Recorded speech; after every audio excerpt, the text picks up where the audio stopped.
মনে হয় না।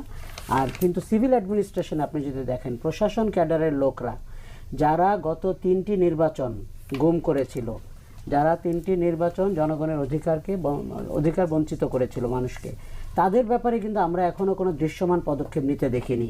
বরং দেখা গেছে যে যেই ভদ্রলোক এস আলমকে আপনার বিদেশি ইনভেস্টর হিসেবে এখানে নিবন্ধন দিয়েছিলেন, উনি এখন সমাজ কল্যাণ সচিব।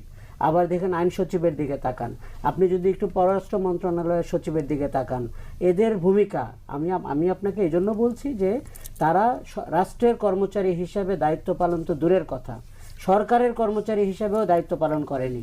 তারা দলীয় কর্মচারী হিসাবে দায়িত্ব পালন করেছেন, কখনো কখনো দলীয় দাস হিসাবে দায়িত্ব পালন করেছেন। তাদেরকে যদি রেখে আপনি প্রশাসন সাজাতে চান, সেইখানে এই গণহারে হত্যা মামলা দেওয়া ছাড়া আপনার হাতে আর তেমন কোনো অপশন নাই। কিন্তু ক্ষতি হচ্ছে দেখুন, 1000